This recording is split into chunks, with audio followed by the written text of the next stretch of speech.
Breaking news! A new episode of Let's Be Frank starting now! Hello all! I know that you guys know that I love Avatar: The Last Airbender, and I know you do too. I haven't met a single person that did not enjoy that show. And I've talked about it a few times on this channel, but I bet no matter how big of a fan you were, you did not know that there were official Legos based on the Avatar: The Last Airbender TV show. Cause neither did I. Now, here's the catch. There's only 2 sets, but I still thought they were worth talking about. So this is gonna be a pretty short video today. Probably my shortest Lego video yet. But these sets are so cool, they're unique, and there's something here, you know? And there's an interesting backstory, not only as to why they exist, but why there's so few sets. Let's go ahead and explore this very, very short-lived series. Before we look at anything, I think it's important to talk about why there's only 2 sets. So, as far as Nickelodeon shows as a whole, there's only been 3 different themes based on Nickelodeon shows. That's SpongeBob, Avatar: The Last Airbender, and Teenage Mutant Ninja Turtles. And the Avatar theme, along with the SpongeBob theme, were both released in 2006. Now, these weren't full releases. These were like a soft launch. They were only releasing a couple of sets, and they were releasing them kind of in competition with each other. Because apparently, they were only going to be making one theme. They weren't going to make Avatar and SpongeBob and have a bunch of these sets run simultaneously. It was a competition. It's either going to be SpongeBob or Avatar. And upon initial release, the Lego company released both Avatar and SpongeBob as just Nickelodeon Lego sets. And putting them under the same branch like this was to see which one sold better. Who bought more SpongeBob themed ones and who bought more Avatar themed ones. Whoever sold more, we get a full-fledged Lego theme. Now, we did already talk about the SpongeBob Lego sets. You can watch that in this video here. Great video. SpongeBob makes a lot of good sets, but I gotta say, I'd be super curious to see where they would have gone with Avatar. I wish they would have made more, and I wish, now that Avatar is more popular than ever, I really wish they'd bring this whole theme back. Alright y'all, since there's only the 2 sets, why don't we start off by looking at the minifigures individually, then we'll jump into the actual sets themselves. And boy, they don't look great, do they? They look like those fan-made minifigures you'll find at like MegaCon and whatnot. Not to say that those look bad, but they're giving me a similar vibe. So my main issue is that characters that have very short hair end up with no hair. So Zuko's famous from the first season. He just has that ponytail. And that doesn't look great, but it's better than what we see here. A very bald Zuko with no ponytail. And the same goes for Sokka. Like, look, I get it. The guy's got short hair, especially on the sides. And it would be a little difficult to give him proper hair. But come on, there's a little printed on his forehead. And then there's just a big tan peg sticking out the top of his head. I get it. It's a Lego.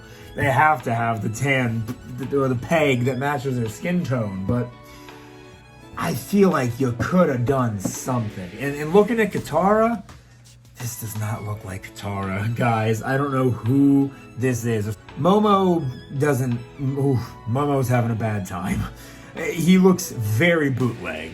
Very, very bootleg. And then you got the firebenders, I don't know. The soldiers, they look okay. I kind of like their helmets, honestly. And then there's Aang.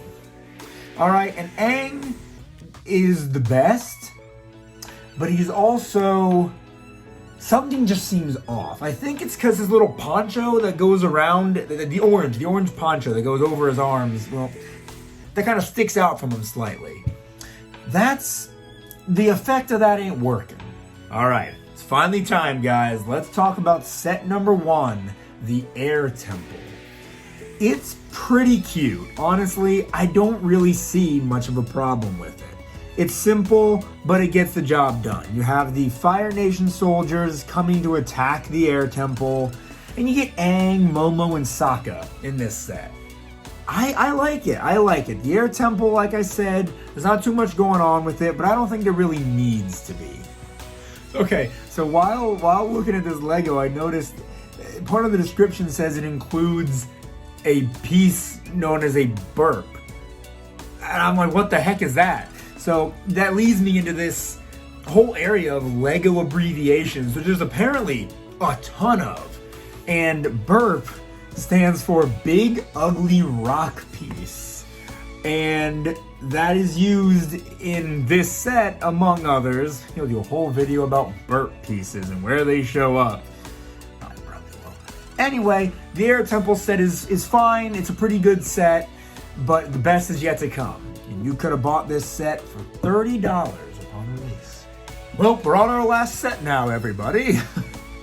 All right. So this final set of the video is the Fire Nation ship. It's that ship Zuko and his uncle are always riding around on. By the way, Uncle Iroh not being in this set, he was never made. What a tragedy. He was always on this ship in frickin' season 1. But we get our first look at Katara and Prince Zuko in this set. And honestly, we've already talked about them, but I'm really just reminded that they do not look good. It looks good. Honestly, I like it. It's a nice chunky build. You got the prison here. There's another catapult that launches just a red brick. It's just a red brick. Zuko's holding the fire. You got some flags back here. It's not a bad ship. In fact, as far as Lego ships go, because you guys know I'm not the biggest fan of a lot of Lego boats. As far as Lego boats go, I like this one a lot because a lot of Lego boats, they just have this. They have parts like this. And I think that's boring. You know, I prefer a full build, and that's exactly what this ship is. This is built entirely out of bricks. And I think that's fantastic. In fact, how many parts does this ship have? Yeah, there are 722 individual pieces here. And I know I normally say this at the end of the segment, which we're almost there, but this is a $50 set. That's not bad. I know inflation makes Lego prices rise, but even back in 2006, I don't think this is that bad. I mean, for what you're getting, this big chunky ship, you get 5 minifigures. But hey, those are the 2 sets from the Lego Avatar The Last Airbender theme. I really wish this theme would have stuck around because SpongeBob is great. A lot of great sets coming out of the SpongeBob line, but not nearly as much as you'd think. For a set that's been around for as long as it has, like it's not like Power Miners that were around from like 09 to 10. And SpongeBob had sets that started in 2006, went to 2009, then came back in 2011 and 2012. It's time for a resurgence of more SpongeBob Legos, don't get me wrong. It's been over 10 years, right? But just bring back Avatar. As I said earlier, it's more popular than ever. Not to mention, these sets only released in America and Canada. Anyway, if you guys like this video, why don't you give it a like and subscribe if you haven't already. If you like these 2 Lego sets, let me know down in the comments below. Did you ever own these sets? Did you prefer Avatar to SpongeBob? Let's not start any discourse or anything, but I am curious to know which you guys prefer. With all that being said, once again, thank you so very much for watching. And until next time!